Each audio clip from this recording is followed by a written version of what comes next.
Zoom media ho jing ka pha zani video kan upload as ke chun video ka kap sil ka hai jing amun hi sei di ka ti in ka hai sin tun kho en hospital ho room ho in vet tha diu jin allocation hi ki che ta nen se ngi tu ne lung set ta nen ngai vel la allocation hi hi le sapormeina akona cycle zut na lang ga chi su le sapormeina the cycle ki zot man na lei ki do chi pha ma sang che na kho left turn iga la le eding a hen cycle la ko na le right turn la ading a hi in hlai chu allocation che chu and cycle lei cycle to sapormeina ki zot man na lei kom ko hi e chi chu hi in badung pha ma sang a hi ong kha sapormeina ko na chi le chule sapormeina he mod bunga ko na hung to le sapormeina a hi in kangui la ko na chi chule sapormeina a hi in chi chu kangpo pilang sai thi dham ku kile northern ku kile na kangpo pilang a sapormeina muna umahi di chu iga he the di ka se hi in cha chu akichi lo lai le comment na sei ki tange to in hospital ho le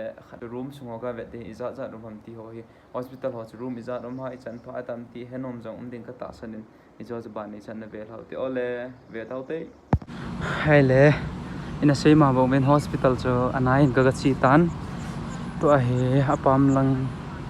khat ve na ve ma sau ten na chi amalanga ko na hi in khat ve kan vel de hin ding jing thowe asung chilang asung kong lu de hi in hospital ding chai na Christian hospital ding chai hi in sapormeina cycle jot na lang lei koma oma hi chin to hin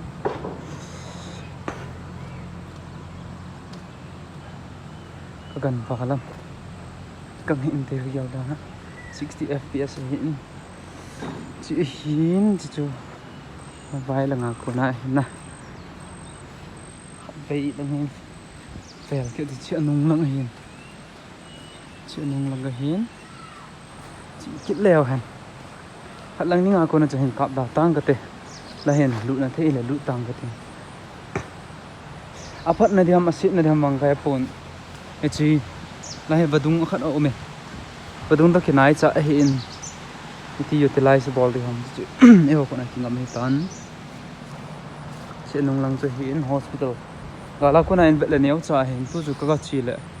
an noi se siong len thoi to ai ka ga lu de sunga na sei ma bung a chu chi pi de tam thoi de tho de mai the na ti lo ha ina sei ma bung wa chu mi pin jong detail zep ti ven chikala ita bang detail so tiam ka pun chi ken ka ball station hi in chen room khat ki pan tan chi le partition langa ema cha pon ai step hi so washroom toilet ho hu mai the he lang room khat omen room yang jana simbo ave chunga kal do ngi room sim ma sangwa le step na sim de hospital he chung dan jong ding hi je hen chung dan pa he khungai na lai hi to a he chilang he patai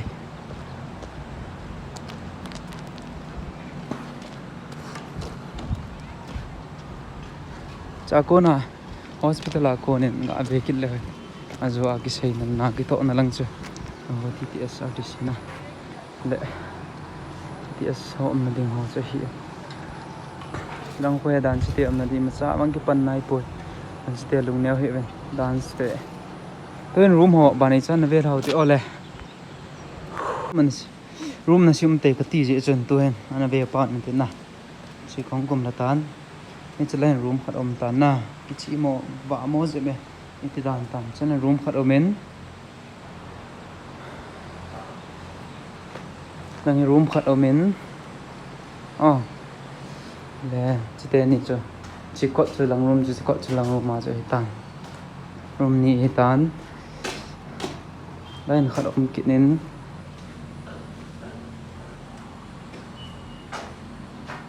room thum langa khat om kinin room li chan na langa khat om kinin left lang ga lu ma chi ke te room nga chân na nga kharum kinin ai na tong gi jiu hian room gup chân na lai pa chon niaw wang niaw zet le kilo me room gup a hin danga kharum kinin cement house store room a kimang du peta room segi chân na chilang hele agi na mau kitchen ani room gate chân na hi chu hospital a room ho to a structure chaniaw chai ga ve hi in tu chun room gate sim do un lai a chung dan jong ume ti chu mu ta ve na he hospital chung changa bed dinga pha he dinga pha a room ho le structure ga ve now chan chin tin to in se ma bong administrative office lang chu ana ve la ki taw de guys sorry administrative office ka tin hello le ki lom assembly hall ayana assembly hall a hi sunay nang item lang administrative office ay phone assembly hall zo hi de room is at home ti na bet diw hi adan chung lang yung ay slide to step to ni asim le kaya ta phone lang ako na si de tay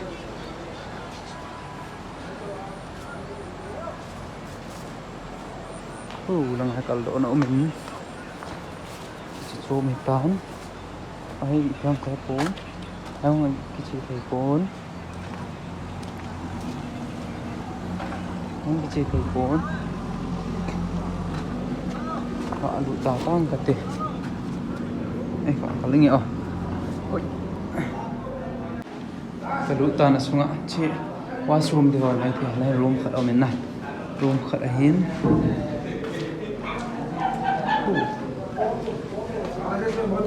đang room khát ở bên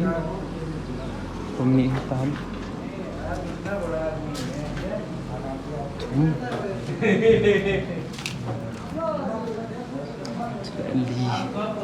room li cái đại sai room li cái chân chui sợ tao thế nào lại room này nó bé sen mà chẳng cái cặp mình buồn room li ở mẹ cái chui hết điều thì chui hiến chân chui tàn thế tu ni khóa mà cái thọ nằm bán rồng chứ nó về cái lề cho lại cái SRTC hostel thì cái hiện lần hi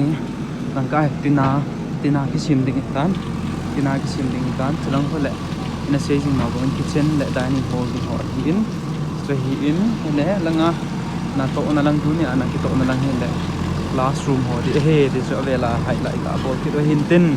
cho lần thôi lệ đàn siêu họ đình hiện là to vang cái phần này hi chu hết thì khăm à sẽ hình tin tu ai là tonga ga giàu cái gì ole nên ha video về rồi họ rồi xem được thấy đâu nào mình là comment hình bol bên lăng cho lại phá nó sợ mình là comment hình bol bên lăng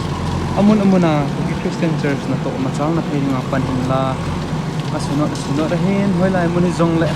cái chữ mong nhung cái bộ en cái Christian church mà tổ mà cháu là đi ngà mun đi hiện cho lại SRTC din to na thering apan hin law zo se na chung chewa ki pa thu ka sen pa thin phat thin na bo hin lang na la to naw ko ka jong la thin le ko hin lang SRTC ma chaw ding en ha pan tong jing te ti jo student khat alumni khat na a tim hala taw na kahin nei hi in ozo jong ha pan na pang jing bin lo rai lo na pang ubin ni pi jong pang jing te ti jo tao ngay sát to na chung wa ki pa tu sei to ipan naw ban chuma ipan be ki tu dei sa na ra ki chi video hin se hi in ade in Assam hin Nagaland and Tripura ai hoi lai mun zong ki Christian church ki Christian da ki min bo ho do se pan na hin pa ki do lang in ngai do na Jesus Christ mi dong se na kau thing ron pi na chun tu so ke sa sang sa te na chiu wa pi chu ka han tu ni hen ba hen ko le bin ko hi em ke ani ko pan ki ta nge